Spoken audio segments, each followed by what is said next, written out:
Hello friends, I am Dr. Srikanth Munna, consultant urologist and andrologist from V9 Hospitals.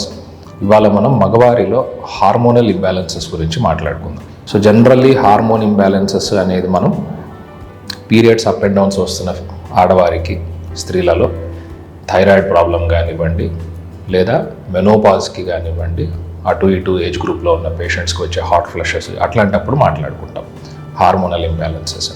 మగవారిలో కూడా hormonal imbalances రావచ్చా అంటే yes, definitely రావచ్చు. మెయిన్గా ఎప్పుడు తెలుస్తుంది ఇది మనకి అంటే సెక్షువల్ లైఫ్ స్టైల్లో చేంజెస్ కానివ్వండి, ఆర్ స్పర్మ్ ప్రొడక్షన్లో అంటే పిల్లలు పుట్టడానికి కావలసిన పదార్థాలు మనకి ఏదైతే బాడీలో సరైన మోతాదులో సెక్రీట్ అయ్యి ఫైనల్గా స్పర్మ్ కౌంట్ ఉండాలో ఇవి అప్ అండ్ డౌన్స్ ఉన్నప్పుడు జనరల్లీ మనం హార్మోనల్ ఇంబ్యాలెన్స్ గురించి అసెస్ చేయడం జరుగుతుంది.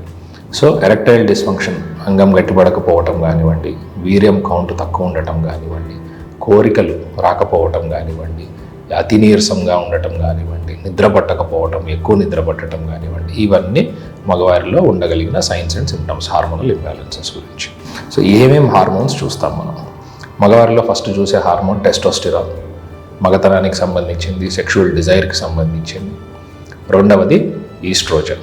ఈస్ట్రోజన్ అనేది ఫీమేల్ డామినెంట్ హార్మోన్, టెస్టోస్టిరాన్ అనేది మేల్ డామినెంట్ హార్మోన్. సో మగవారిలో టెస్టోస్టిరాన్ ఎక్కువ ఉండాలా, ఈస్ట్రోజన్ తక్కువ ఉండాలా, ఈ రేషియో మ్యాచ్ అవుతూ ఉండాలి. అండ్ ఈ టెస్టోస్టిరాన్ ప్రొడ్యూస్ చేసే హార్మోన్ బ్రెయిన్ నుంచి ఏదైతే రావాలో దాన్ని ఎల్హెచ్ అంటాం, ల్యూటినైజింగ్ హార్మోన్.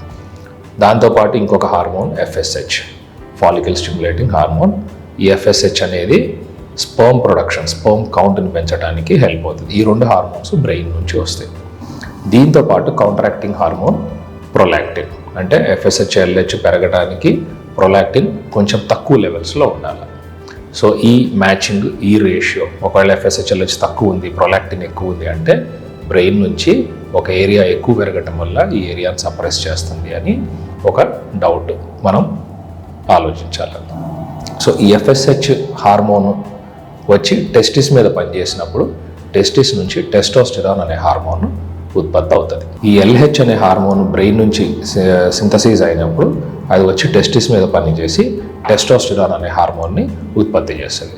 అట్లాగే ఎఫ్ఎస్హెచ్ అనే హార్మోన్ టెస్టిస్ మీద పనిచేసినప్పుడు స్పర్మ్ ప్రొడక్షన్ పెరుగుతుంది. సో వీటి మోతాదు నార్మల్ లెవెల్స్లో ఉండాలా, టెస్టోస్టిరాన్ నార్మల్ లెవెల్స్లో ఉండాలి. ఒక పేషెంట్కి అంగస్తంభన ఉంది లేదా పిల్లలు పుట్టట్లేదు, టెస్ట్ చేయించుకున్నారు, టెస్టోస్టిరాన్ తక్కువ ఉన్నది, వీర్యం కౌంట్ తక్కువ ఉన్నది. ఇప్పుడు నేను చెప్పిన లిస్ట్లో ఉన్న హార్మోన్స్ అన్ని టెస్ట్ చేసుకోవడం ఇంపార్టెంట్. చాలామందికి ఏమవుతుంది, ఆండ్రాలజిస్ట్ కాకుండా వేరే ఇతరత్ర డాక్టర్స్, గైనకాలజిస్టులు కానివ్వండి, ఫిజిషియన్స్ కానీ అసెస్ చేసినప్పుడు ఒకటే చూస్తారు, సెమెన్ అనాలిసిస్.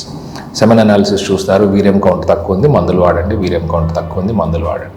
3 నెలలు వాడతారు, టెస్ట్ చేస్తారు, ఇంకా తక్కువే ఉంటుంది, మళ్ళీ ఇంకొక 3 నెలలు వాడమంటారు, మళ్ళీ టెస్టులు చేస్తారు. ఇట్లాగా 1 సంవత్సరం 1 లక్ష 2 లక్షలు ఖర్చు వెళ్ళిపోతుంటుంది. సో సెమెన్ తక్కువ ఉంది అన్నప్పుడు, స్పర్మ్ కౌంట్ తక్కువ ఉంది అన్నప్పుడు ఈ హార్మోన్స్ టెస్ట్ చేసుకోవడం చాలా ఇంపార్టెంట్. ఈ ఇంబ్యాలెన్స్ని కరెక్ట్ చేయకుండా ఊరకే మనం బ్లైండ్గా బ్లాంకెట్ ప్రోటోకాల్ లాగా మందులు పెడుతూ ఉంటే పని చేయాల్సిన ఏరియాలో పని చేయకపోవచ్చు.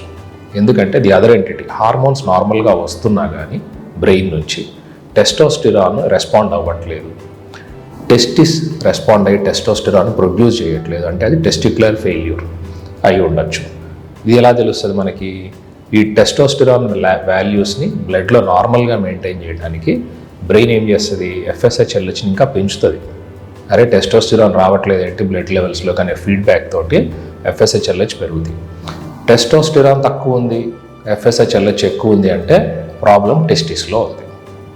లేదు, బ్రెయిన్ నుంచే రిలీజ్ అవ్వట్లేదు హార్మోన్స్, ఎఫ్ఎస్హెచ్ ఎల్హెచ్ తక్కువ ఉంది కాబట్టి టెస్టోస్టిరాన్ కూడా తక్కువ ఉంది అంటే ప్రాబ్లం ఇక్కడ ఉన్నట్టు. సో ట్రీట్మెంట్ ఇక్కడ ఇవ్వాలా, టెస్టిస్ దగ్గర ఇవ్వాలా అనేది ఈ హార్మోనల్ రేషియోస్ని బట్టి కొరలేట్ చేసుకొని మనం చూసుకుంటాం. అండ్ రెండవది స్పర్మ్ ప్రొడక్షన్. స్పర్మ్ ప్రొడక్షన్ నార్మల్గా లేదు, తక్కువ ఉంది, టెస్టోస్టిరాన్ వాల్యూ చెక్ చేస్తాం.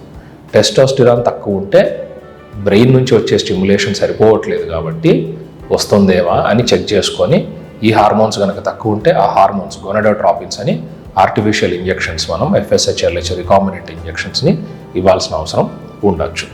అండ్ ఇవి సెక్షువల్ హార్మోన్స్. ఇవి కాకుండా నెక్స్ట్ థైరాయిడ్. థైరాయిడ్ కూడా directly related to testosterone production and sperm production. So thyroid levels, hypothyroid patients ఎవరు ఉన్నారు, థైరాక్సిన్ మీద ఉన్నారు అంటే వీళ్ళకి స్పర్మ్ ప్రొడక్షన్ తక్కువ ఉండే అవకాశం ఉంటుంది. సో థైరాయిడ్ లెవెల్స్ని కంట్రోల్ చేసుకుంటూ స్పర్మ్ ప్రొడక్షన్ని, టెస్టోస్టిరాన్ని పెంచుకోవాల్సిన అవసరం ఉంటుంది మీ ఇంట్లో. ఇతరత్ర హార్మోన్స్కి సంబంధించింది కాకుండా స్పర్మ్ ప్రొడక్షన్, టెస్టోస్టిరాన్ తక్కువ రావడానికి కారణాలు ఒబిసిటీ, ఉబ్బసం. ఓకే, సో బాడీ ఎక్కువ ఉంది, ఫ్యాట్ ఎక్కువ ఉంది. ఎందుకని? టెస్టోస్టిరాన్ అనే హార్మోన్ బాడీలో మన పని అయిపోయిన తర్వాత ఈస్ట్రోజన్గా మారిపోతుంది. ఎక్కడ మారుతుంది? బాడీ ఫ్యాట్లో మారుతుంది. సో ఫ్యాట్ ఎక్కువ ఉన్న పేషెంట్స్కి టెస్టోస్టిరాన్ తగ్గిపోతుంటుంది, కన్వర్షన్ అయిపోయి ఈస్ట్రోజన్ పెరిగిపోతుంటుంది. సో ఫీమేల్ డామినెంట్ హార్మోన్ పెరిగిపోయి బాడీలో వేరియేషన్స్ వస్తాయి. సో ఈ హార్మోన్స్ అన్నిటినీ బ్యాలెన్స్లో పెట్టుకొని చెక్ చేసుకుంటూ ఉంటే మీ సెక్షువల్ హెల్త్, ప్రెగ్నెన్సీకి సంబంధించిన 7 parameters and well being of your self also improve అయ్యే అవకాశం ఉంటుంది. Thank you.